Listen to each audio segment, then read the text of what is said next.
What's going on, everybody? Welcome back to the More We Know podcast. My name is Mir and I'm your host. The More We Know podcast is a mentorship in your pocket podcast, meaning wherever you are, whatever you're looking to do in life, you plug in and listen and get a mentor for the day. Today, your mentor is Josh Bonhotal. Josh is one of the most highly regarded performance coaches in America and is the VP of Performance overseeing all coaches at Future Fitness.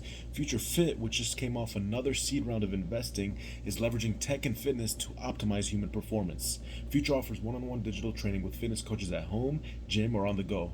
They're coming off exactly a 24 million Series B round, which was in 2020. Josh previously was the director of sports performance for Purdue men's basketball, where he oversaw training and nutrition for a program that was perennially ranked in the top 25, earned two Sweet 16 appearances. Josh has a phenomenal story, a phenomenal career path, and in today's podcast, you're going to get to learn from Josh, learn about accountability, learn what coaches look for, learn about switching careers, learn about separation, learning about who's in your circle, learn about his time from coaching Derrick Rose and what he learned from Derrick Rose and what you can use for your career with that. So tune in for this podcast, sit tight, and enjoy the next hour with one of the nation's most recognized fitness coaches. And if you like this podcast, please subscribe on YouTube, please subscribe on Apple, and please leave a review. It means a lot to me. Welcome to the More We Know podcast. I'm your host, Mir. Here, I'm the host of the More We Know podcast for the Gen Zs and Millennials. I know I say that. I say it's for the Gen Zs and Millennials. And yeah, although that is the focus, this podcast is really for anyone. But I look back at my time in college and I wish I had something like this. I wish I had a podcast where I could learn from mentors or experts in their industries or, fellow Gen Zs that are talking about real world topics, that are talking about what is a credit card APR, what is investing, what does all this mean? Welcome to the More We Know podcast with your host and social media influencer, Mir. Gen Zs and Millennials. What's going on, everybody? Welcome back to the More We Know podcast. My name is Mir. I am your host. The More We Know podcast is a mentorship podcast, so you can have a mentor in your pocket in an hour or less, get value from some experts from all around the world. So today we have Josh, who's one of the most highly regarded performance coaches in America and is the VP of Performance overseeing all of the coaches at Future. Previously, Josh was the director of sports performance for Purdue's men's basketball, where he oversaw training and nutrition for a program that consistently ranked in the top 25, earned two Sweet 16 appearances, and had multiple All-American selections during his tenure. Before that, Josh worked for the Chicago Bulls in the NBA. As part of the Bulls strength and conditioning staff, he coached Derrick Rose, while Rose won Rookie of the Year 2009 and MVP in 2011, and he contributed to the team's 62-win season in 2011 and 2012. So clearly, Josh has a plethora of experience with the winning culture, and it's an honor to have you on here today. Thanks, Josh. No, I appreciate you having me on. I'm excited for it, and you were calling out those Sweet 16 appearances. We were talking right before this, and you had that Final Four run, man. So I'm trying to get on your level. Yeah, especially, I mean, we just got knocked out here, one step away from the Elite Eight, so it was tough for us this year, man. Yep. So Josh, you have such an amazing story. Clearly, you understand the winning culture. You're part of an amazing app, which is fun fact how I heard about you, right? So I was looking at Future Oh, in the App awesome. Store, Yeah. and I was looking more into it. I was like, wow, this is actually pretty cool. I saw the money at the current raise that you guys did, and I was like, this Yep. has a lot of potential. So I was just exploring it. So can you walk us through a little bit about that? You're with Future now. What exactly is Future, and what's your role there? Yeah. So, future today, really what it looks like and what it is today is we pair you one to one with a high level performance coach, personal trainer, entirely digital. But now this person is in your life with you every single day. They're building you custom workouts every single week. They're not, it's not stock programs, it's things that are specific to you and your needs and your goals and how much time you have, what equipment you have, if you're traveling, any of that your coach takes into consideration. But more than that, they are checking in with you before you work out to help keep you accountable and obviously increase the likelihood that you do that workout. They're following up with you after you work out, and not just like, hey Mir, great job, how was it, but like really actionable insights or celebrating what you just did or the progress that you're making.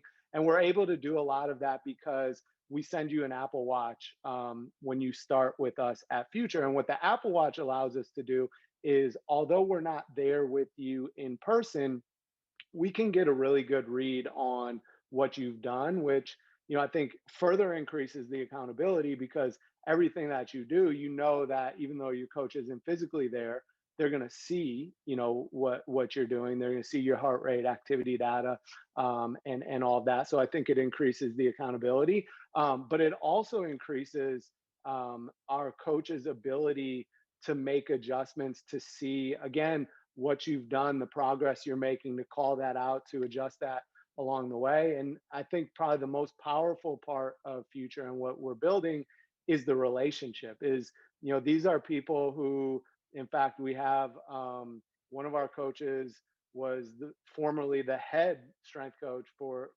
the Chicago Bulls. He came on after I left.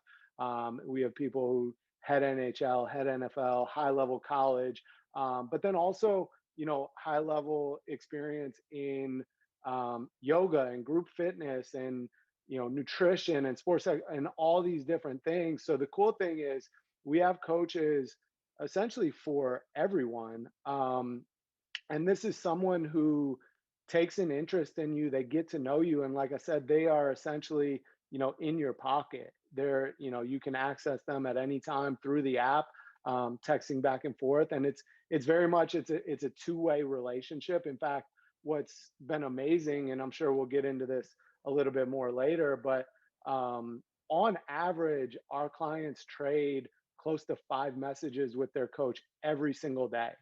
And it's not like we're just blowing you up as a client. It's actually right at like a 51-49 split. So it's very much a two-way conversation. And it becomes about so much more than just working out. It becomes about what's going on within your life and how are you. And, I think that's kind of been the powerful thing for us is our coaches are there with you, riding the highs and lows of your life. So when you go through some tough times, when you maybe fall off, so to speak, of you're not working out or you're missing workouts, they're there with you, and they're not judging you, they're not shaming you, scolding you, they're checking in. Hey, how are you? They're coming up with proactive solutions to keep you going. And that kind of gets to this bigger problem of what we're trying to solve for is, and it's really alarming, is 80% of our country is not active enough or at all. And inside of that statistic, 75% of our country, 3 out of every 4 people are obese or overweight. And so that leads to all of these different chronic type conditions that are nearly entirely preventable, whether it be, diabetes, heart disease, hypertension, things like this. And it's not a lack. And what we set out to build with Future is we understood it's not a lack of available content. It's not a lack. It's not like we all don't inherently know we need to be more active. We need to eat a little bit or things like that. But life is crazy for all of us, whether it's, we're in school, we have jobs, we have kids, we have significant others, or we're dating, or, there's a million things that we're juggling in life. And then all of a sudden at the end of the day, we're expected to manage how we move, how we eat, how we sleep, and how we manage our stress, which are really the 4 critical components to the quality of our lives and the length of our lives. So at Future, where we started was, how do we solve this problem at scale? And what we did was we first looked at who is the small subset of the population that has already solved this problem. And immediately you look at professional athletes, and you also look at people with essentially unlimited resources. So, you think like billionaires. And what's, the commonality of those 2 populations is any one of them that cares at all about managing their day-to-day health is overwhelmingly successful. And their solution has been the same. They've outsourced essentially every aspect of it. When you think about it, whoever your favorite professional athlete is, or, wealthy person, whatever, not only do they have that one-to-one, high level performance coach, personal trainer, who again they're in their life with them every single day. Like this person, like you don't even necessarily go to your coach comes to you, like you're traveling, like LeBron travels, his coach, his trainer is with him everywhere that he goes. Whenever LeBron wants to work out, his trainer is there. And even beyond that, they've surrounded themselves with this constellation of experts. So they have a chef, beyond just a dietitian. They have somebody working with them with sleep recovery, stress, physical therapy, all the way on out, to their doctor. So where we started with Future was we made the bet that the missing component of why 4 out of 5 people are not active enough or at all is people try every year. And we all know this. It's New Year's resolutions or whatever it is. Um, Inevitably the problem persists where still, 80% are not working out. Our bet was if we pair you with a real person who also is a very high level expert, um, who again cares about you. They take an active interest in your life and they genuinely care about you and your success to ride those highs and lows. That's what can make all the difference of ultimately solving this larger problem. And so today that's where we've started, and we've really been building that out to make coaching accessible and affordable to a much broader population. So it's not just, professional athletes and billionaires. And then, I think our vision of where we're looking to go is as we grow, how do we ultimately ladder up into these other areas of your health and more formally tackle nutrition and mental health, mental performance, sleep recovery, stress, and long term build this constellation of experts. So a lot wrapped into kind of that answer there, but I think it's important that people understand is this is not just some like, oh, it's personal training. It's just there's so much more to it, especially when you think about the reason we exist as a company and what we're trying to solve for. Yeah, no doubt. And I think, typically what I'll do with the podcast is we always start as a mentorship podcast with your background and your story. But I just thought, to hook the people in to really hear about Future. It's so Hmm. cool that the fact that you're not just a personal training app or you're not just a personal trainer. So while I was listening to you, I almost thought about it. So I did this year I tried out TurboTax just because I wanted to switch it up, and when I tried TurboTax, what I came to realize it's almost the same thing, right? So TurboTax, your accountant is messaging you, your CPA. So he's messaging you, he's checking in, he's making sure you're accountable to get your taxes done. Mm-hmm. Mm-hmm. And like it's direct, it's live content the same way, right? And you get unlimited Yeah. access to Yep. him. Now the difference is if you went to hire your own CPA to talk to them as much as I was talking to that person, you'd be paying thousands and thousands a month. So the fact that you guys Yeah. are charging 150 a month, you're really making it. And Right. correct me if I'm wrong, but you're Yeah. making it so accessible. Yeah, exactly. No, it's 150 a month. And I mean, we have a good amount of clients that they work out 5 to even 7 days a week. And so I think that's the piece is it's unlimited workouts. It's how much you want. And a lot of that you're working together with your coach to understand what is your schedule, what are your goals, and what is it going to take to get there in a way that meets you where you are today. It's not unrealistic. And builds that path for you to be successful. And again, beyond that, even on days, I think that's part of the power of Future is there's going to be days where you're not working out, but you're still interacting with your coach. Your coach is still checking in to see how you're doing. And again, I think a lot of the power of it is it's not transactional. You're talking with your coach about what's going on in your life and vice versa. And I mean, we have clients who, routinely they're sharing stuff about their kids or they're nervous because they're interviewing for a new job. And, as coaches, we're like, having these conversations, hyping them up for this job interview tomorrow. But I think that's the power of it. And when you think about, again, we use the example of professional athletes, and that's the world I come from of, being with the Chicago Bulls, being at Purdue, is the strength of how we as coaches at that level are able to support, whether it's Derrick Rose, whether it's the 15th man or woman on the bench, is it's not the X's and O's. It's not, the expertise is part of it. It's table stakes, but it's the relationship that underlies that and the trust that is built out of that. And so, yeah, I mean, getting back to the price point in a city like Chicago, if you go and work with a coach or trainer the caliber of our coaches or trainers, um, you're probably going to spend that for one session. You're going to spend 1 hour, and that's 150. At best, maybe if you're lucky, that gets you 2 sessions.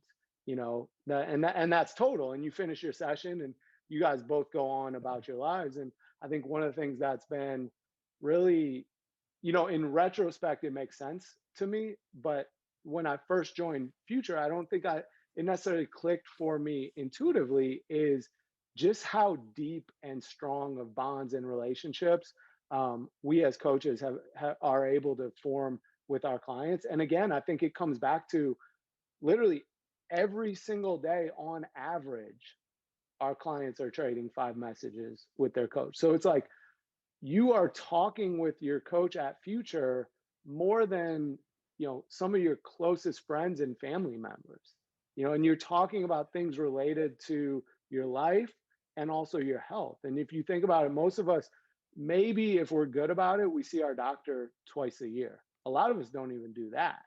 And this is something where it's like, you're having thousands of interactions over the course of the year with your coach. And, it's a lot about life, some about working out. And, our clients are asking their coaches about sleep and stress and nutrition. And, so we're able to touch on those areas, but very quickly, we as coaches sort of, our coaches on Future become really the front door to your personal health, which again, that's what we're setting out to try and Yeah. build. Yeah, and then so is there any worry about the coaches though themselves? Like, hey, what if they try to take those clients and move on? Is there any worry like No, that? not at all. So, and thanks for asking that question, because I think that's an important call out. Is every single one of our coaches is full-time salaried employee Oh, with okay. us, with benefits, all of that. So, I mean, they're Wow. actually leaving, high major college jobs, professional teams, you know, some of the top private training facilities in the country and in the world. They're leaving those roles to join on with us. Wow. And so, obviously they are working with clients directly. And then internally, we're spending a ton of time working together and sharing and learning from one another. And I think that's one of the greatest strengths of our platform, is not just the depth of knowledge and experience that across the board our coaches have, but it's the range and diversity of experiences. And because of the values that we've keyed in on in building our team, and the, who are these people beyond just what have they done, what do they know, but who are these people, what are the values that, kind of define them and they carry themselves by. And by identifying the right values, we've created an environment internally where, it's really incredible. It's one of a kind, where you have such constant sharing of ideas and helping and supporting, one another. And I think that helps us individually have a greater impact with each of our clients. And then as we think of Future as a company, it helps us of like, what do we need to build and how and when, and all of those things to make Future as a company successful. Yeah, and I think So it's just with not a side gig. Yeah. yeah. Yeah, so it's not like the ride sharing economy, right? Like the Uber. Correct. So Yeah. and the Yep. fact that you guys are having this, this connection building, team building, sharing of ideas, full time on benefits, kind of brings me back to our Loyola coach, Coach Moser, where it goes back to culture, right? It goes back to the culture that you Yeah. guys have there, which is why Yeah. you guys are, I'm sure, seeing a lot of success there, which is Mhm. pretty awesome. So, tell us about the founding story, right? Obviously, we heard the story, but how did you meet the founders? I know you're one of the originals. What was that like? Yep. And where were you at? Yeah, so interesting for me, as we touched on at the start, really my whole career was spent in basketball. And I grew up in a small town called Lake Geneva, about an hour and a half north of Chicago, Yeah. right in the heart of the Jordan years. So obviously I was a diehard Bulls fan. In Yep. fact, my childhood bedroom, I see that picture Yeah, behind you you. got me. My childhood bedroom is nothing but, I got the Jordan Wings picture. I got it all. And from as young as I can remember, you couldn't tell me any different. I was going to play for the Bulls, and I was that kid who, I hung on to the dream way longer than I should have, because quite frankly, I wasn't that good at basketball. Now in my head, I was pretty nice, um, but the thing for me was, even holding on to that dream, I was still, thankfully I was wise enough to realize, is, okay, if that doesn't work out, what's another way in? And so even as early as, late high school, I came to find out that strength and conditioning, sports performance was a real job. And that was a way that you could, that I could make it, not just to the NBA, but work for the Bulls. And so what I did at the time was I then studied who are the people in positions that, I admire and I would aspire to get to one day, because success leaves clues. So what have they done? What has been their path? And the influences along the way, and what are commonalities, what are outliers, all of that. And it led me to start walking the path, which resulted in, right as soon as I graduated college at the University of Wisconsin, I had landed an internship with the Bulls. And I'll get to, I'm kind of leading into the future story, This is but it's great, a by the little way. bit I think of we wanted my to see, yeah. Yeah. of my mindset of what led me there ultimately. And so one of the stories I love to tell is I was in maybe my first or second week as an intern with the Bulls. I just graduated college. I was How'd you actually get the living, internship, Josh? How'd you get it? Like, what was it?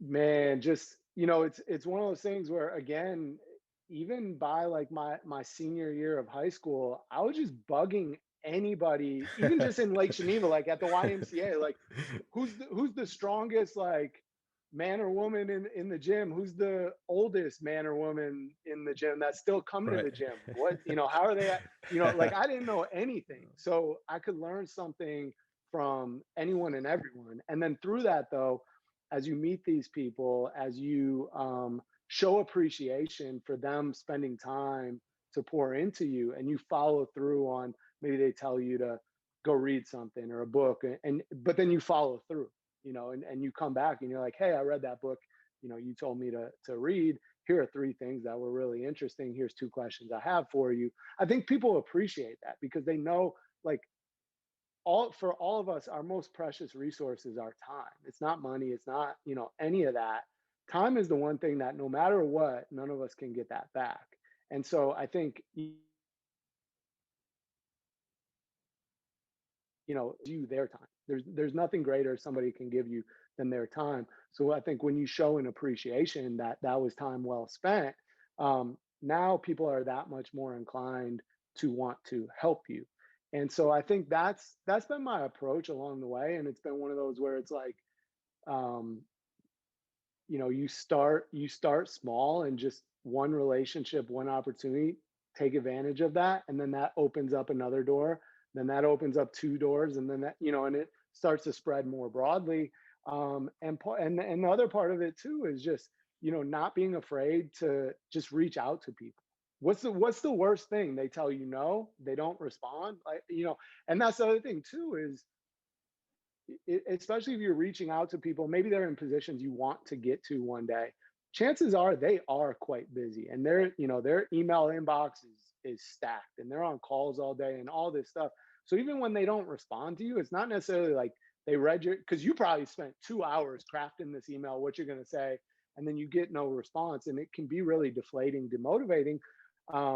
But if you have some perspective about it and realize, like, honestly, that person, whether they saw it or not, they may just be busy. They may have just not gotten around to it. So being persistent, within reason, there's certainly a balance there. But kind of beating down doors, and not taking no, as not taking the first no.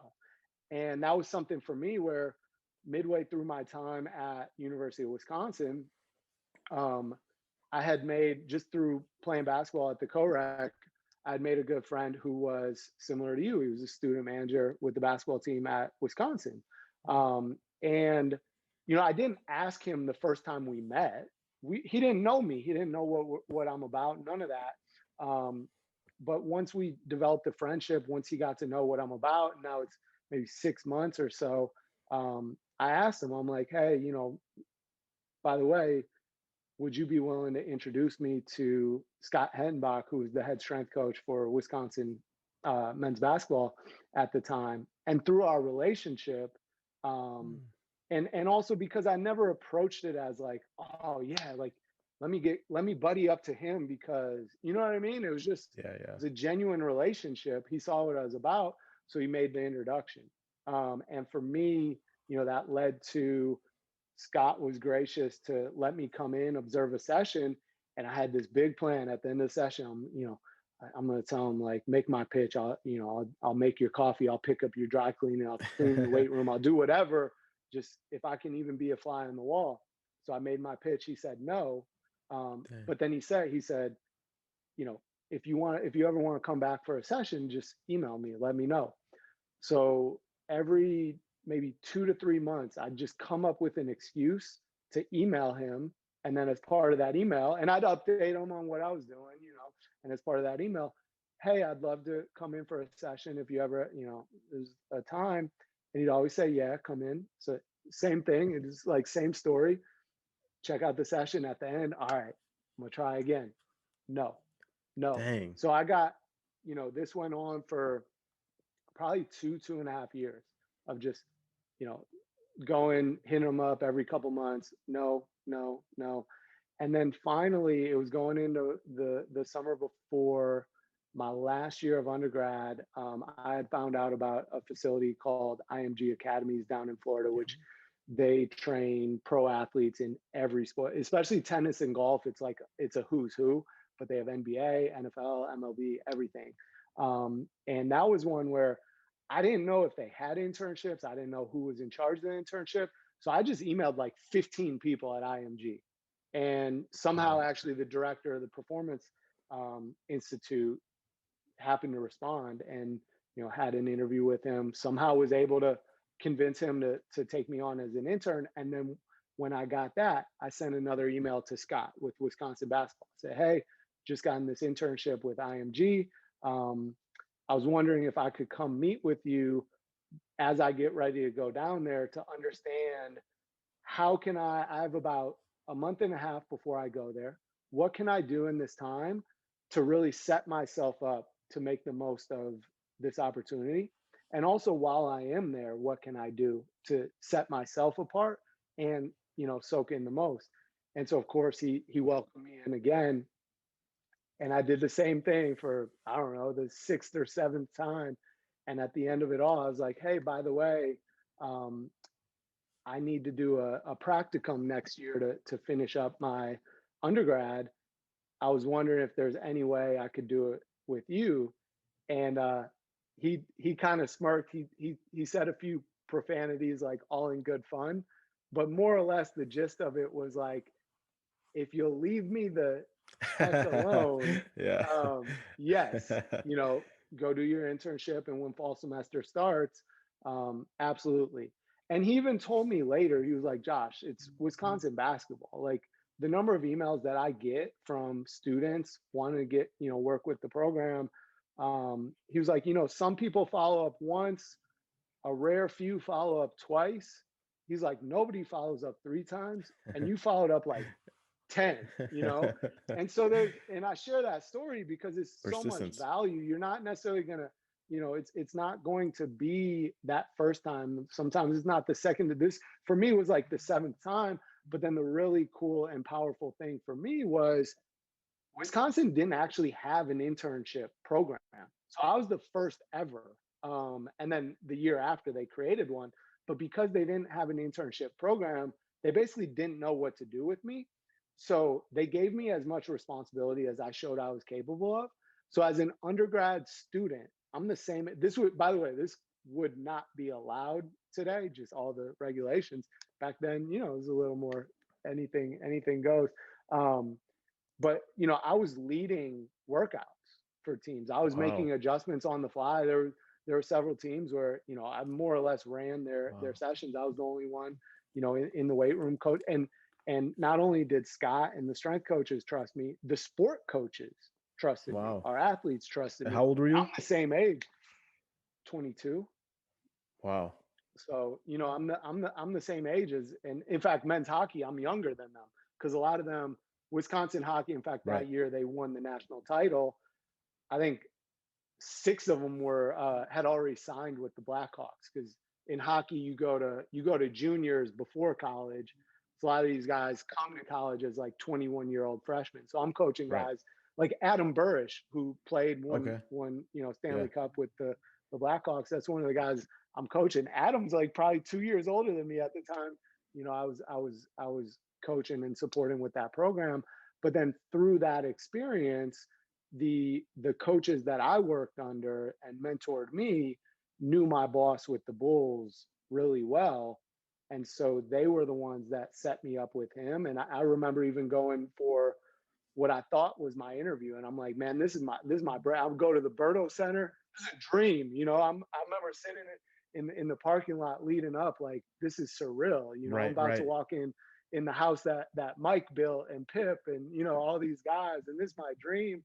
And just walking in, I'm so nervous. And Eric, who obviously became my boss and is one of my biggest mentors to this day, in the first probably 2 minutes, he was just like, Josh, I'm not going to interview you. I just want to talk about logistics of when you can start. These guys at Wisconsin that you've worked under, the way that they speak about you, like, that says it all. Like, I don't need to interview you. I swear by them, they swear by you, Wow. and so that led to, as soon as I graduated, that was lined up. And what's, one of the things is just kind of a fascinating full circle moment for me was, again, my first or second week that I actually started. I was living at home with my parents in Lake Geneva. So the training facility, the Berto Center at the time, was in Deerfield. It's an hour and a half, sometimes 2 hours just with traffic each way commute that I was making every day. So I come back home one of the days from this long commute. I had this letter in the mail. I open it up, and it's this like chicken scratch, like little kid writing. And it was this letter that when I was in third grade, my third grade teacher it was a classroom assignment. Write a letter to yourself 15 years in the future. Where will you be?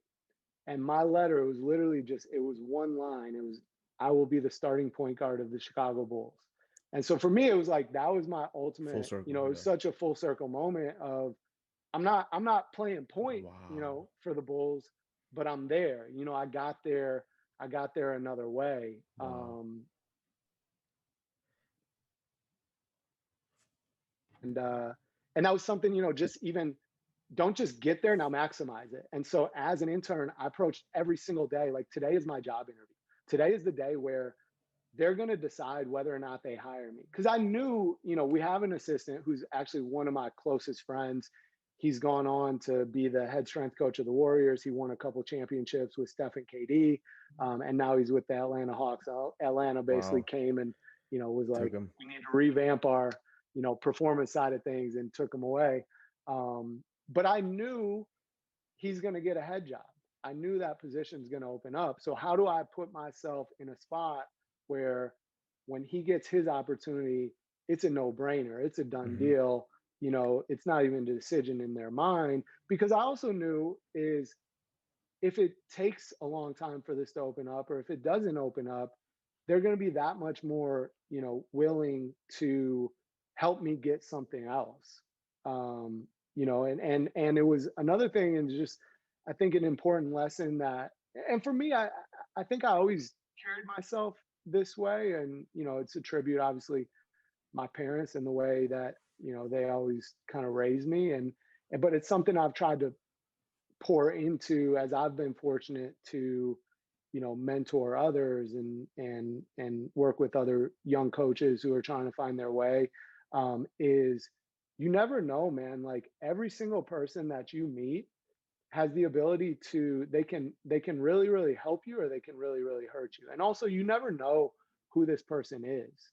But it doesn't matter. It doesn't matter if this person can, explicitly, this person can do something for you. It doesn't matter. Just, treat everybody with a level of respect. And then, especially as it relates to, say, internship with the Bulls, or whatever it might be. I was there as an intern with sports performance, strength and conditioning. And a lot of people would have a very narrow mind of like, okay, everything inside, say, the weight room, and that I'm going to be the best. And then when you got to help out with the clock for practice, or when you got to, wipe up, get down on the floor and wipe up guys' sweat, or rebound for them, or, things like that. It's I like, felt oh, that. why? Yeah. I'm not here for this. You know what I mean? And for me, it was like, okay, if they ask me to run the clock, I'm going to be so good at running the clock that I could run the clock for game 7 of the NBA finals at the United Center with a full arena. Um, if they ask me to like wipe up player sweat, I'm going to be the best like there ever was. If I got a rebound for say a shooting drill for our guys, by the way, any drill I rebounded for 9 times out of 10, my team won because I knew if I get them the most shots, if I'm fast to the ball, like I put it in their pocket, where they like to shoot from, we'll win that drill. And like, did it matter for, I don't know, learning to be a better strength coach or whatever? Probably not. But that approach, like people see that it resonates with people. And, so for us with the Bulls, that first year, and I was an intern, Scott Skiles was the coach at the time. And Scott is, I mean, that's a fiery guy. So not knowing him, like, somebody I'm almost intimidated Right. by.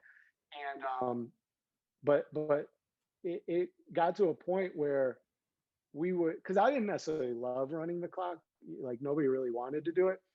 We would have I'd find my way to like get out of running the clock. We'd have a practice. And if Scott looked over and he noticed I wasn't on the clock, he would stop practice until somebody found me to come run the clock. But Yeah. then it's like out of that, and I haven't talked to Scott in years. But because I, you know, approach that of like everything with do it to a standard of excellence, to this day, if I ever needed anything, I know that Scott would go to bat and he would help me. You know what I mean? And it's just that approach. But then that's what led to a season later when that assistant position did open up. They brought me back. I'll pause there. I know we started the question of like what led me to future, and we took it a few different ways. But I can still, I'll still go there. But I'll just pause there if there's, Yeah, no, any Josh, I other. think I love that by the way, this is the best way to do it. Instead of, straight questions, we're having the full conversation. So Yeah. I know the audience will get a ton of value from this. What I just want to highlight there, one of the most important things you said again, because you're our mentor today for this podcast. So the Hmm. mentorship lesson that I take, at least I'm taking from this, is the fact that you were humble, right? You understood that, Yeah. I might have to rebound, I might have to do that. That's how I was my freshman year of college at Loyola. I was Yeah. like, man, why am I rebounding? Like, why am I, Yeah. wiping sweat on the Yeah. floor? Like, this is not what I wanted Yep. to do. 4 years Yep. later, Final Yep. Four run, Yep. led a team of 10. Oh So it's yeah. the same thing, Yes. the way that you did Yeah. it, you went from that to coaching Derrick Rose. But the persistence part, man, at least for my generation, us Gen Zs at 23, if we got told no, like how you told a lot of us, man, we're tough with that rejection. Hmm. We're not as tough. And I hate Yeah. to use the word, but a lot of us are soft. And it happens to Yeah. me. I struggle Yep. with the rejection too. Hmm. So Hmm. those lessons, man, I don't know how you persevered through that, but look at where it took you. I mean, it's such an Yeah. inspiration there. Yeah. I think it's one of the things I always talk about is showing up as a skill. And just merely, and it sounds so simple, but yet it's one of the hardest things ever, and most people don't do it. Is literally every single day, no matter what, no matter how hard it gets, no matter how frustrated you get, whatever, how many times you fail, how many times you're told no, dust yourself off, show up the next day, do whatever you got to do. The end of that day, like you know let it all out, whatever, but then show up the next day and show up the next day and show up the next day. And I think very few people do that. People will do it to a point and they're like, man, nothing's happening for me. And it doesn't work like that. It's you have to continue to show up and through that time, people see that, people around you see that, people, and when other people see that, they're more willing to invest in you. They're more willing to help you. And I think then when you zoom out over time, it's like you spend more time obviously in the investing and finance world, but it's Yeah. compound interest is not just Same thing. in money and finance and investing. Compound interest is in life. If you show up, make small deposits every single day, those small deposits, they don't just one plus one plus one plus one, they start to multiply. It starts to become exponential. And the other piece of that is, just the mentality. One of the things I always talk about, and I kind of steal the explanation of it from Adam Grant, who, you know, I'm sure you've probably read his book Give and Take. He's got several, but Yep. that one in Yep. particular, and he breaks it down of, you know, and it's a simplistic kind of viewpoint, but it's, I think you get the concept is essentially there's three types of people in this world. There's givers, takers, and matchers. And a giver is someone who you do whatever you can, whenever you can, because you can to help someone else. And that's it. That's it. It's not tit for tat. It's not, I'll do this for you, but then you owe me one, whether that's explicit or it's implied. It's simply, I can help you, so I'm going to help you. And I think oftentimes, especially when we're early in our career and we're starting out and we are the one, you know, wiping up the sweat and rebounding and, you know, and you get people around you. And that's the other thing is like, who are you surrounding yourself with? Are you surrounding yourself with people that are pulling you down? Or are you surrounding yourself with people where it's like your group text or whatever? Like I want people around me where it's like, and now in my life, this is where I like my group like one of my closest friends from my time in Chicago is his name's Travis Kling. Travis Kling is like blowing up as one of the biggest, you know, crypto experts there. You know, he started a $50 million crypto. He left everything. He is in a comfortable hedge fund in New York, left it, took a bet on himself because he believed in where crypto could go. And everyone Wow. in the finance world said he was crazy. And he was like, I don't care. I'm taking a bet on myself. I'm going and doing this. So, and it mounts, you know, I'm 37 now. So it's not like when I was 22, my group texts are, you know, talking about that. But it's like, I want to surround myself with people like that where I'm like, man, you're starting a $50 million crypto fund. Like what Yeah. am I doing with my life? You know, like I don't want to be the bum in our text, you know, versus like being the top guy. You know, everyone else is pulling me down. Maybe it was getting back to that idea of givers. I think early on, you can have a tendency to have people around you like, oh, you got to get your man. If you're just helping people, but you're not, you know, you're getting taken advantage of or whatever. And Adam Grant talks about this is early on is you're planting seeds.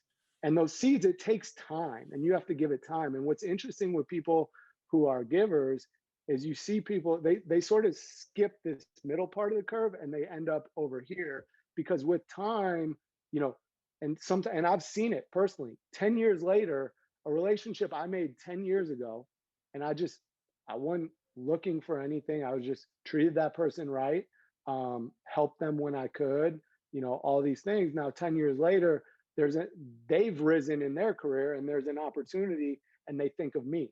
You know, it's like you can't plan that, but when you're planting seeds all along the way, um, those things just tend to kind of work in your favor.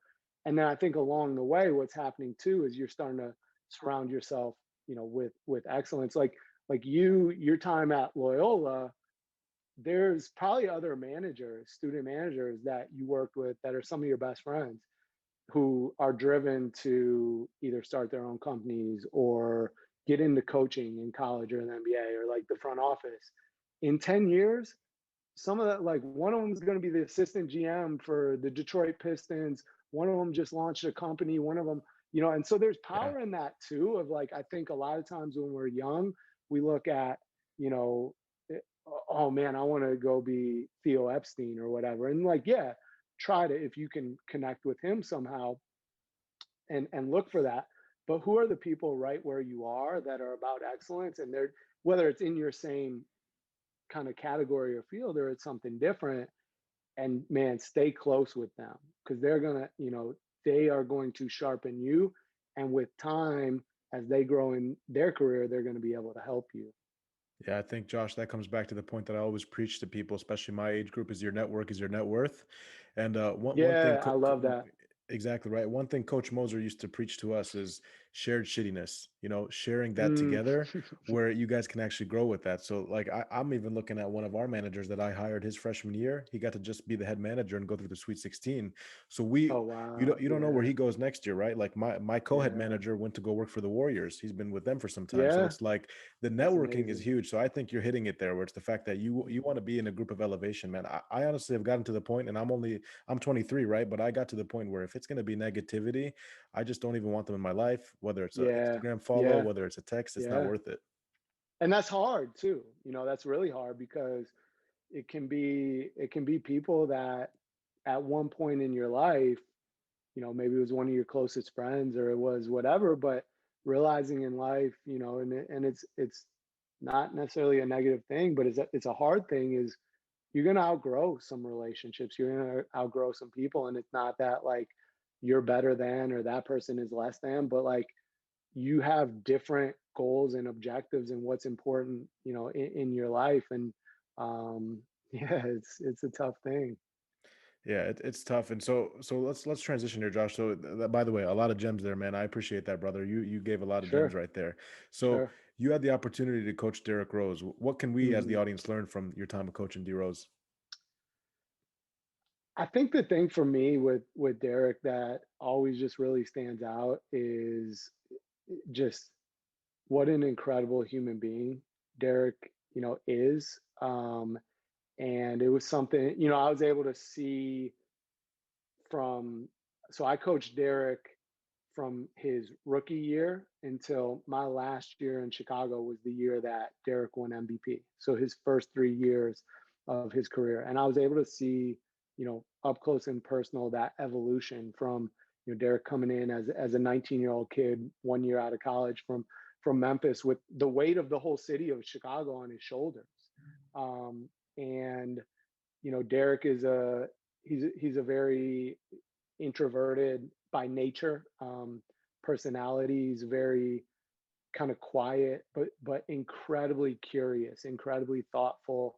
And I think one of the things that always stuck out to me was even to that point. I mean, he was the number one pick, and he was the man in Chicago. Even leading up to that, was just how humble he was, the way in which he treated other people. He was a guy like we'd get into a city, second of a back to back, and it's 3:30 in the morning, and you have people standing out, in front of your hotel when you get off the bus, wanting autographs, wanting pictures, and Derek would always take the time, sign all of that. Um, and but just the humility and even with kind of his rise as a superstar from winning rookie of the year to ultimately being the youngest MVP in NBA history. um it didn't change him. Now I think he stepped into some things of like being more comfortable and confident, say speaking in front of the camera and you know things like that. But who he was as a person, how he treated people, um, that never changed. It was just how polite, how respectful, all of those things. But I think the biggest thing about Derek was, you know, he didn't speak just to hear himself talk or speak just to say something. And my favorite moment with Derek was, along the way, um, just again that level of humility. It was like when he spoke, when he made a statement, like there was power behind it. He never spoke just to speak. And so I remember it was media day my last year. So this is Derek's third season is media day. And I forget exactly how the question was asked. And a group of reporters asked him something about who would win the MVP that year. Like I forget exactly how they phrased it. um, but Derek basically responded very humbly, acknowledging how many great players you have in the league and this and that. And he more or less said, you know, why not me? Said, I respect all these other players, not to take anything away from these other players, but I know how hard I work. I know, all these things. And I remember it was so powerful. I was driving home from the Berto Center. I lived in the city. I was driving back to Chicago, And that whole drive, that like 45 minutes, hour, I didn't even have music on, nothing. I was just like, I was blown away. I was like, man, Derrick's gonna win the MVP this year. Like I'm just like, that's crazy. Like we hadn't even had a practice, and off of that statement, I knew he was gonna make the MVP because Derrick didn't just Wow. make statements. You know what I mean? And that's Yeah. just and like you don't you probably don't realize that unless you get to spend time around him. Um, but it was like, for me in that moment, I wasn't like, oh yeah, maybe he could. I was like, it was a proclamation. It was like, he's going to. Like it's already, the like if you read like The Alchemist, like Maktub, and so it Yeah. has Yeah. been written. Like that was in my mind. I'm like, it's a You're like, foregone wow. conclusion, Wow. and so it was just like, just that, I mean, like, who are the people that you've ever been around that's just like that? I don't even know how to describe it. It's just powerful, and Yeah. then it's yeah, he and obviously I was still young, but I was a little older than him, or am a little older than him, but just the impact he had on me as a coach, and just Yeah. his approach, how he treated people, his mindset. But that like, uh, what do you want to call it? Like the like sleeping lion or sleeping top. You know what I mean? It's like he's hot, but then he's got that killer. You know. Right. I love that. The why not me, man. That was one thing through his career you saw, and it was always whether Mhm. the adversity he faced. So, man, that's powerful. When you were coaching him, you know, what can we learn from you coaching him? How was his work ethic like? It was great. I think for him, and you got to understand, and I think this is now it's changed now. So you got to think this is 2008. I'm dating myself, but this was 13 years ago. And so at that time, a lot of your like high school prodigy basketball players, they're just playing basketball and they play all the time, and that's how they become great. But they're not training physically. They're not, none of that. And AAU is crazy because you're traveling all over. You play like 6 games in a day, 18, not that many, but I mean it's an insane amount. And you're never really taking care of your body. And so Derrick, as many other top level athletes like that, you're able to get by. And then he got to college, and he'd never really been in the inside of the weight room. Like he'd never trained before. And his first day, they had a team lift, and he didn't have a great experience, but it's understandable. Like in his mind, it's like, oh, this will, make me sore. This will, like, I don't, and it just, he didn't have a great experience. And what I would sum it up to is like, they didn't meet him where he was. So Derrick's this amazing athlete, but he's a novice in the weight room. So at the time, all Derrick needed was, let's just go through some foundational, let's teach you how to move, body weight, isometrics, things that are very approachable. Let's build some confidence, have some success, and build that trust, build that relationship. And I say all this, and I touch on this with Future earlier, but this is the power. Like most people don't have that. And so when Derrick got to Chicago, he came in, everybody knows what an incredible athlete he is. And so, if I were, or anybody for that matter, were to sit in front of you and say, oh yeah, like we help, because Derrick Rose is, and we have electronic times going back to the mid to late 80s. Derrick Rose is the fastest basketball player to ever play the game, up to the point that he came in. I mean, we have the electronic times, not stopwatch, electronic times, and by a wide margin, at weighing pretty heavy, or a significant margin. Give it its due credit. There's other players kind of neck and neck, but when you consider his size, like how big, how heavy he was, and things like that. So nothing that we did necessarily can we say, oh, we made Derrick faster or more explosive, or any of that. But I think what we did was we first met him where he was.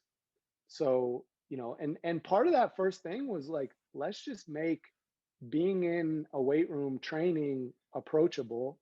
and then out of that, hopefully maybe enjoyable. So we gave him some stuff that he could have success with, because a lot of times in training, people mistake athleticism for sort of trainability, so to speak, in the weight room, and they're two very different things. They don't one doesn't necessarily isn't necessarily indicative of the other. And in that time, we focus on, let's just build a relationship with Derrick. He's 19 years old, his head's spinning. He doesn't know who the heck we are. So it was even less about the X's and O's. It was more about, let's build a relationship, let's form a bond, let's build a trust with him. Let's start to get him to not, be like, oh man, I know I have to train, so I come in, and we kind of like, come on, Derrick, and chase him down, to more of like coming to us, hey, we training today, you know what I mean? And flip it. And so I think what I saw in coaching Derrick was, and it was funny because I remember the moment it kind of flipped in his rookie year, early in his rookie year, and we were starting to progress him to some stuff like, a little more advanced, more weight, stuff like that. And he's like doing it. And I remember there was some, I forget what it was, but it was something where I think he kind of surprised himself being able to do it. He had a big smile after and we kind of looked down like, careful, Derrick. People might think you enjoy being in here with us. He just kind of laughed, but it was starting to build that consistency, starting to build those habits. The other part of it was his nutrition. He had been able to get by, like all those stories you read, he, eating nothing but Skittles and gummy worms. And I mean, that was all true. And so again, when you think about, how do you meet and this is Derrick Rose, but it's true of anyone. How do you meet this person where they are? You don't take someone who's eating nothing but candy and like, all right, Derrick, just grilled chicken, salmon, lots of color, fruits and it's not going to work. Right. And so we started where he was, and it was like, honestly, if he went to like Burger King or McDonald's, it was a win, because it's like, well, that's, I guess, kind of real food. You know what I mean? Yeah. But then that was a progression. And by his third year, and he had the resources to do it, he actually hired a personal chef. And that was a big part of, I think, what you saw in his third year was the combination of physical preparation and nutrition coming together and taking care of his body. It was not, we made him faster, we made him more explosive. But without those things, oftentimes you'd see him, he'd disappear at points in the season or at points in the game, his year one, year two, where year three, the reason why, to me, he won MVP that year was not even necessarily like how he opened games and how he closed games, because he did both very well. In the middle of that, anytime the other team went on a run, Derrick was the ultimate run stopper. He could turn on the gas and, go get a stop, turn on the defensive pressure, go get a stop, come down, and it didn't matter if he was 1-on-5. You remember this. Yeah. He gets to the rim one way or another, he get a bucket. Over. He couldn't do that in years prior. And so I think where we helped him was allowing Derrick to be Derrick, to be, his 100%, and to do so more consistently throughout the course of a game, throughout the course of the season. So, it's one of those where it sounds very simple, and quite frankly, it was very simple. But I think that's the power in it. Yeah, no, that's good color, man. That's awesome to hear, and just to hear the background. Thanks for sharing that. It must be that's an honor to be able in a position where you were able to coach him, man. That's awesome to be able to say that with your resume. So, what made you want to leave the Bulls? So I was the assistant with the Bulls, and quite frankly, I needed a kick from my mentors, because you got to think, my last year, we have the best record in the NBA. Derrick is about to win MVP. And I'm still sick we didn't win the championship. I mean, we were the best team in the NBA that year. Yeah. We had swept LeBron in Miami in the regular season. People forget that. Game one, we smacked them. We put a 20-piece on them. Yeah. We should have, again, I digress. Yeah. But I'm 27. I'm living downtown Chicago. I'm living out my dream. Bulls are on top. Anybody knows anything about the city of Chicago, man, when you're winning, the city of Chicago shows you so much love. Oh, yeah. I'm biased, but I think more than any other city in the country. When you're winning, show you so much love. So I'm 27, man. I'm like, I'm good. I'm living my dream. And then one of my biggest mentors from I had spent some time in Boston with a guy named Mike Boyle, who's one of the top in the kind of strength and conditioning world. Okay. And out of nowhere, he called me. He was like, "Hey, I've just recommended you to take over as the director for Purdue men's basketball. Follow up if you're interested." And honestly, I was like, nah, like, I'm good in my head. I'm like, I'm good. But it was like, I have so much respect for Mike as well as Eric, who's my boss and mentor with the Bulls. And he told me as well, he was like, you have to follow up on this. Like, Purdue is one of the most storied college basketball programs. There is like, this is a great job, great opportunity. But more importantly, it's your time to take your next step and like build a program of your own. And what Eric in particular told me is really, you've outgrown this role. Like you're not getting better. Like, yes, you're doing the job, but you're not getting better. And it was tough to swallow, but he was right. And I still like, it was almost kind of one of those where I was like, man, I hope they don't pick me. Like I want to be good on the interview, but not Bittersweet. too good. You know Right. what I mean? Right.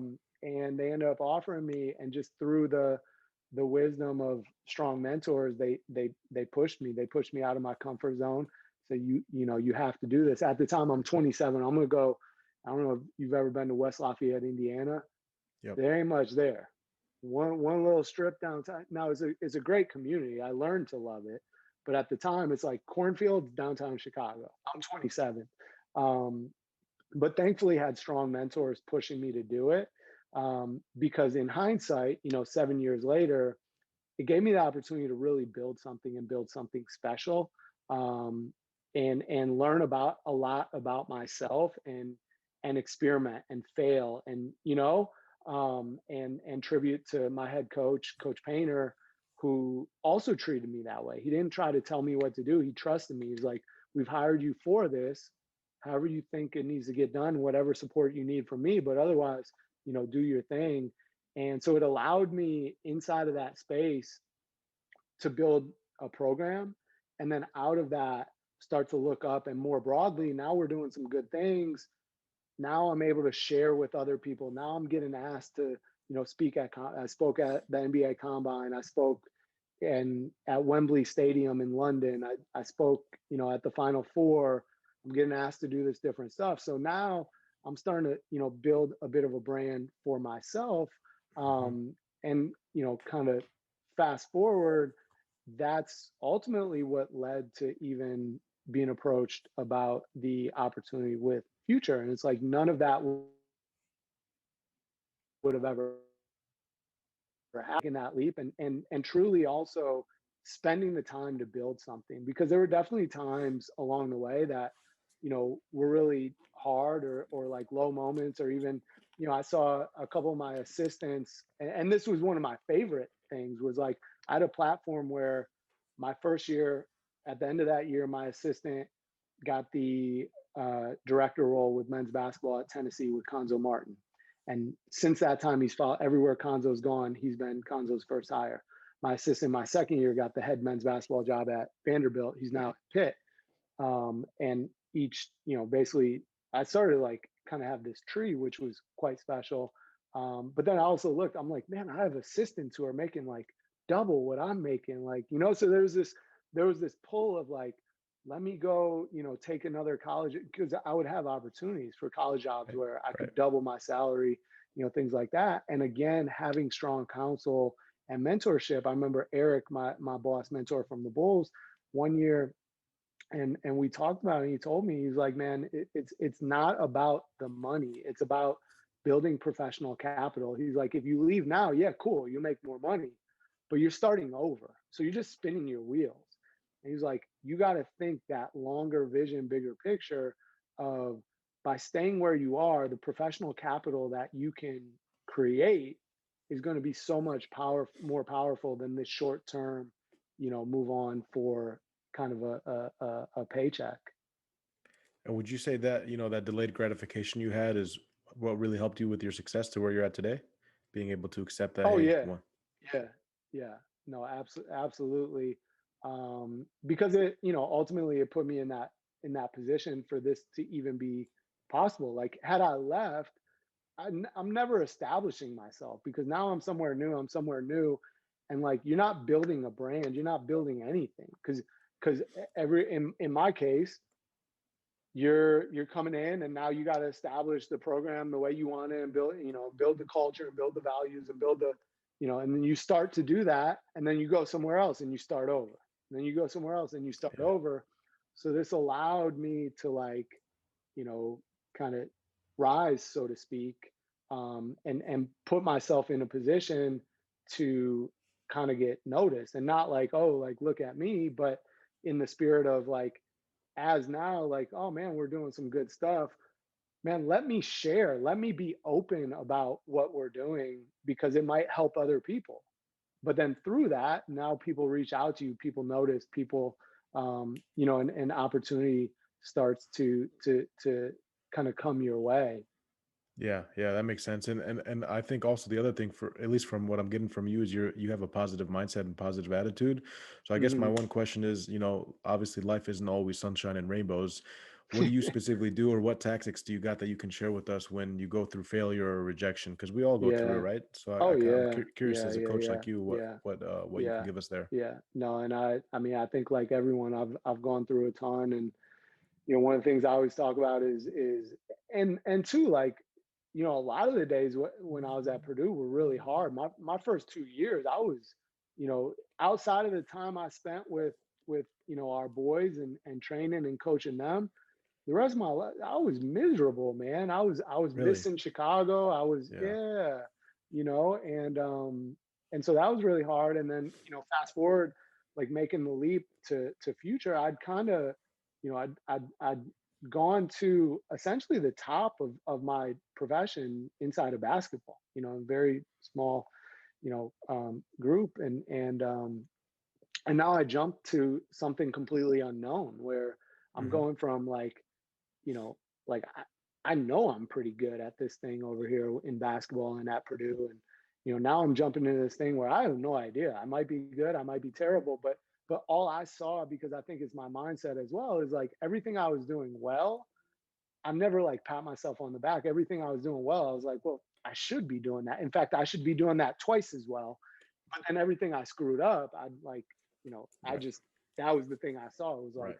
I did these 10 things well. Yeah, but I screwed this one thing up. I failed at, and that's what I saw. And, that first year in San Francisco when I joined Future, that was the hardest year of my life. It was, When I you mean, when you every joined single Future? day. Because it's a, it's a startup. And I think, and I've learned that now, like getting the chance to really meet other founders and just entrepreneurs in general, like it's lonely, it's scary, it's a huge risk, especially the early days. And people talk about it, and even going in, you have an idea like, oh, this is going to be the hardest job, hardest thing I ever do. But it's one thing to talk about it, it's one thing to read about it, it's an entirely different thing to experience it. I think if you go in having at least an awareness that like, hey, this is it's going to be really hard, you're going to have some low moments, it helps you a little because you're not completely blindsided by it. But I mean, I had in the course of the same day, I start feeling good about myself, like, man, I'm starting to figure this thing out. And then 2 hours later, like, wham, I Boom. get knocked on my, Boom. and part of it is like I'm leveling up, so it's like, and tribute to um like my CEO Rishi, as well as our founding COO at the time, Andrew Monday, who they both poured into me a lot. Where it was like right as soon as I started to like be like, man, I'm figuring this out. I'm pretty good at this thing. Hmm. Was the moment where they're like, okay, you're ready to level up. It's like playing Zelda or something. Now he's on to the next level. I'm like, Yeah. no, like I'm good here. And so you're experiencing so much failure, or at least I was. Um, and so it's hard. It's really lonely. I think the things that helped me was, one, when I made that jump, it was, and my wife and I together, talked about, no matter what, no matter how miserable either one of us get, no matter how hard it gets. This is before I started. 1 year, no matter what. Because before that, again, that concept of show up each day, if I worked really hard for 2 months or 3 months or whatever, and I'm like, man, I'm miserable in my life, so, I could just go back to the NBA or college or whatever. 2 months to 3 months, like that's not enough time to see it through and truly know and truly understand and come out to the other side of it. So I think that was one thing, was no matter what, 1 year. The other part, and I had, fortunately a strong decision-making circle. Actually, Travis Kling, who I mentioned earlier, was Yep. one of, interestingly, we had dinner the night I had to make my decision to join Future. He had packed up his apartment. He was leaving for LA the next day. So when you talk about your circle of friends, pushing you, Yeah. having wild dreams, I mean, that was a real, like, we just happened was to be up. in New York for the Big Ten tournament. So I was able, it just worked out that way. Right. But he and a few others told me point blank, expect 100% that in 1 year, this will fail. Not maybe, not, it might not, it could, it will 100%. Either because we were a seed stage company at the time. So you don't raise your next round. Now company doesn't exist. You don't have money.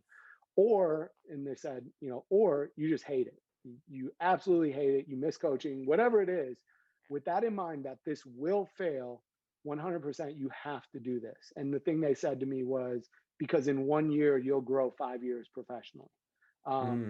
That's So I powerful. had that in mind as well, was no matter what, 1 year, and no matter what, in 1 year it will fail, which seems like a weird, kind of thing to keep you going, but it just gives a little bit of perspective.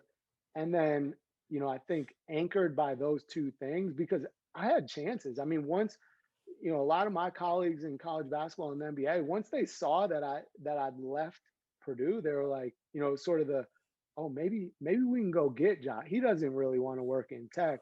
So I had some offers to, make a good bit of money and come back to something that would have been comfortable, and it would have been the easiest thing. And some of those offers came in my lowest, darkest moments of, just questioning, what am I doing? But it was that commitment, and my wife and I together was like, no, like as tempting as it was, as easy as it would have been, it was like, no, like, because ultimately that was going to be the biggest failure in my mind. It was like, man, if I stop showing up, if I, because that's, for me, that's kind of what I'm about. And then you asked about like kind of a strat. For me, it's a mentality thing. And so, and a lot of my friends and my players, they give me crap about this, but something I started about 5 years ago is, and you may have seen this now on Instagram, because I post a story The daily every deposit? Wednesday, every Sunday. Well, that one I have now too. Yeah. So now I do this daily deposit and today will be 423 consecutive days that I've done, that I've worked out. And it's, some days it's a day, show up each day. But one of the things I started doing 5 years ago is every Wednesday, every Sunday, no matter where I am in the world, no matter what the conditions are, no matter, any number of excuses, I run 10 hills, no matter what. And so my players, like they and other friends, like they just think I'm crazy. They think I'm a psychopath, but like they get a kick out of it. It started 5 years ago when I was working with Purdue, and every Wednesday as part of our training, we ran the hill, and I always ran with them. And then on Sundays, I'd just go out there by myself and do it. And so it's created this routine over 6 months, and a lot of our players would come and join me on Sunday because they knew I was doing it. And then we got into the season, and it was at a time when, and again, you talk about relationships with players. It was at a time when Snapchat was really becoming very popular. And so for me to connect with our players, it was often easier to send them a snap and get a response versus sending them a text. So I adapted to their mode of communication. So I got on Snapchat, and what I started doing was every time I ran on Wednesday or Sunday when I finished, because now we're in season, so they're not running anymore. I would send them a snap when I finished and basically like talk smack to them or like say something motivational. Yeah. But the point and the message was, because I'm going out there, it's pouring down rain. I'm going out there, there's snow. I'm going, like, I'll send you some pictures. I have some from this winter where I have like basically icicles on my eyelashes because No way. I bundle up, But my message with them is like, kind of, what's your excuse? like why? Like we want in life, we want everything to just kind of be perfect. We want, well, Right. the conditions aren't, just right, or, oh man, I could have done it, but whatever.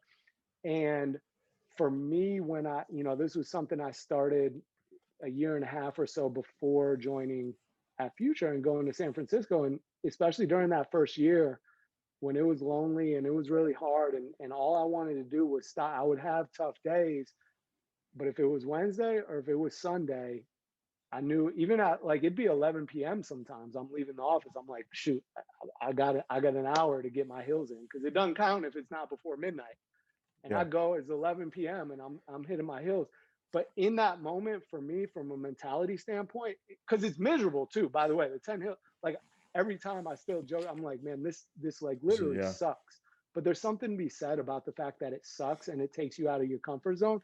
And every time that would re-energize me for my work at Future, because whatever it was that got me down, each hill I'd be running it. And in my mind, I'm like, nah, screw this. I'm not letting this thing hold me back. Like, I'm not, and it was just like, it was like this reset for me, where it was like, man, no matter how hard I make it out to be in my head, no matter what it is, I'm going to Again. push through this. And there's something bigger, on the other side of it.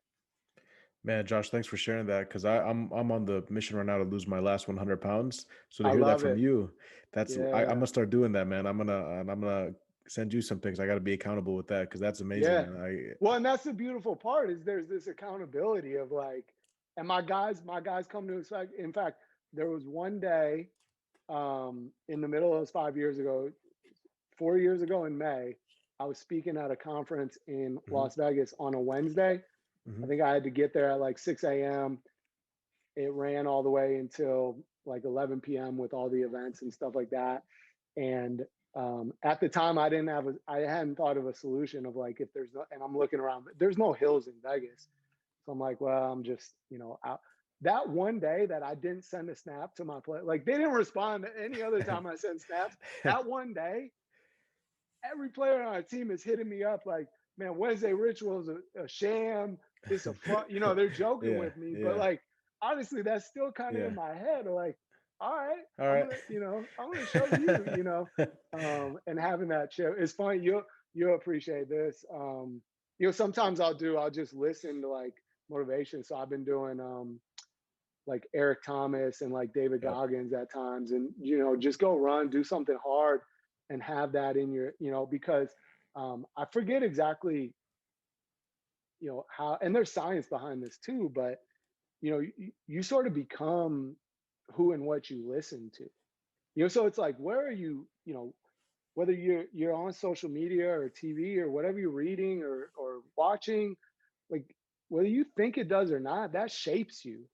So it's like, again, we talked about earlier, who is your friend group, who are you surrounding yourself with, what are you listening to, who are you listening to, and so I think there's, power in some of that as well. Yeah, yeah, I couldn't agree more. And Eric Thomas, by the way, fun story for you is he came to speak to us before the NCAA tournament. He came to our Really? locker Oh, room, and we nice. we surprised the That's guys with awesome. that. So it was awesome to have him Yeah, there. Man, I that's was so big time. motivated.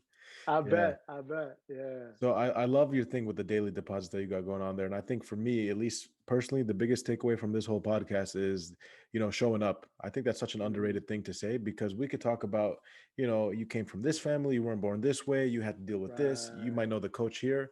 But at the end of the day, Right. showing up, that is like that's the battle. So I think that's one of the biggest takeaways. But I guess as we close out here, what would you tell yourself, if maybe there's nothing different you would do, but if you went back to your 21, 22-year-old self, especially for this type of audience, for this podcast, we got 10,000 plus listeners a month Mhm. of just this age group.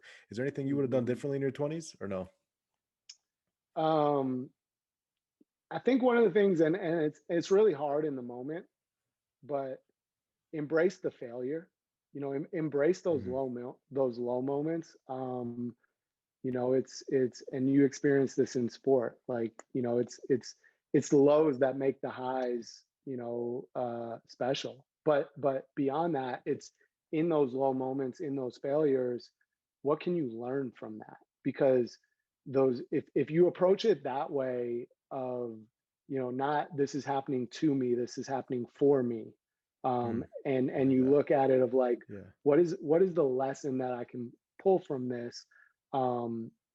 You look back, and again, it takes time. It's, for me, when I was 22, 23, heck, when I was 27, and I was feeling sorry for myself, man, when I was the director of men's basketball sports performance at Purdue, top 25 perennial, top Right. 25 program. And I was feeling sorry for myself because I wasn't living in Chicago anymore, and I wasn't with the Bulls, and like I missed all my, and all this, and definitely like low moments along the way. And also I had some rejections in there, like midway through my time with the Bulls. I went through a 6-month process to take over as the director for the Oklahoma City Thunder, which in my mind at the time was the best job in the NBA, because you had still had just left, but you had Katie and Russ, Right. and they were the number one team. They were the number one team in the Western Conference that year. It's like they're Yeah. about to be what ultimately the Warriors became. Um, and at the end of it, I didn't get it. Like everything was teed up. I was the guy. I was the man. I was supposed to get it. At the end of it, I didn't get it. And I went through a lull there too, where I was like, because now by this time it went on for 6 months. People I admire, I look up to, now know that I didn't get this job.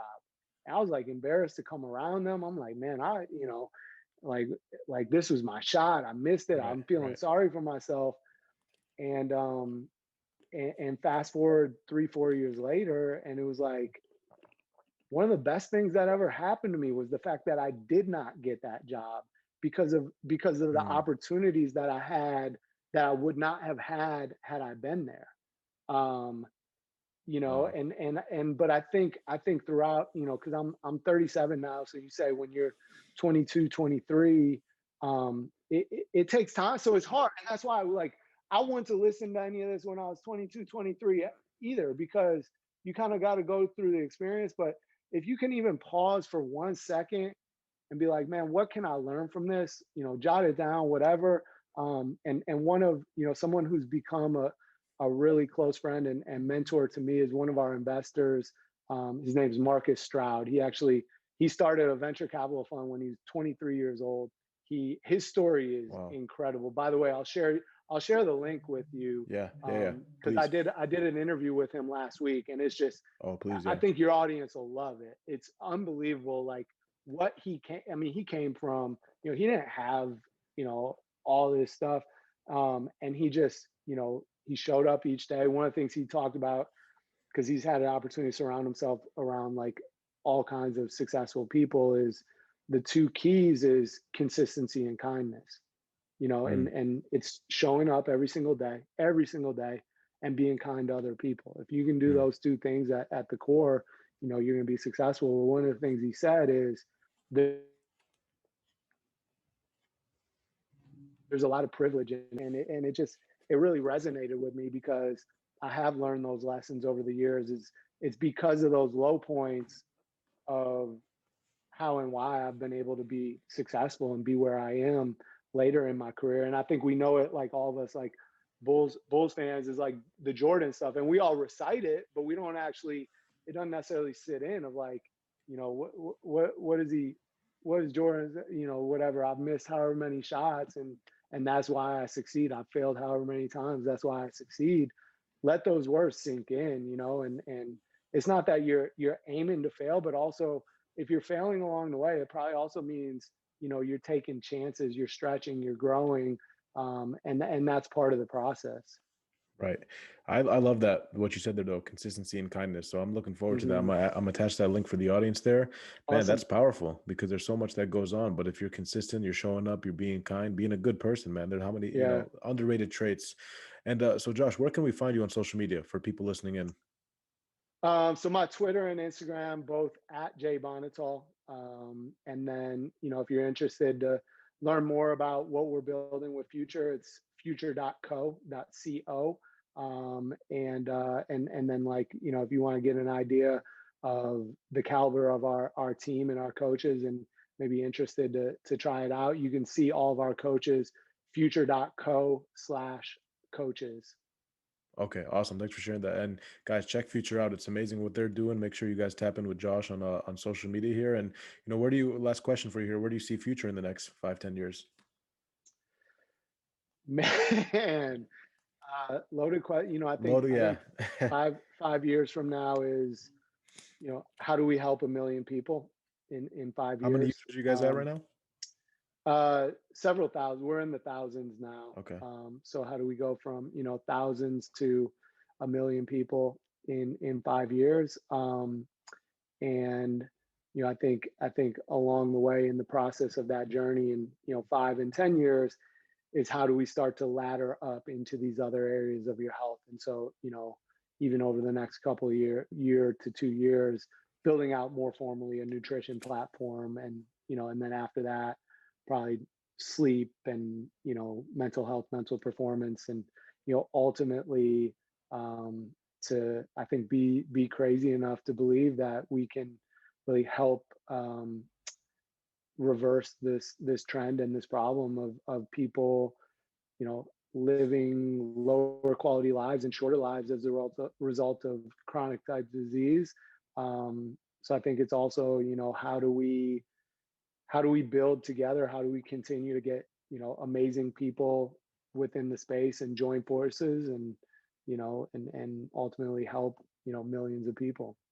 Yeah, and I think that's something near and dear to me because I lost 100 pounds and on my mission to lose my last That's 100, so incredible. 200 total. Yeah. I appreciate you, brother. But your story, what you shared with us, is incredible, and to give us that inside access to coaching Derrick Rose or just the reality of things, man. The fact that you went through being Hmm. sad in Indiana versus a big city like Yeah. Chicago. I think the biggest takeaway for me, at least as we're closing here, is the fact that it didn't feel like an interview style. It felt like obviously this is a mentorship in your pocket Hmm. podcast, but for this one it felt really conversational, like Josh is just telling us his story from the heart, man. and Yeah. and I think the audience can appreciate that, because a lot of us, that's why I started this podcast, we're lost, we're Yeah. confused, we're in that Yeah. first job, man. We don't like Excel spreadsheets, we don't know what the heck we want to do, right? So it's an Hmm. honor to see where you got and what you're doing, and I'm really excited to continue to follow you and see where you go next, Yeah. man. Likewise.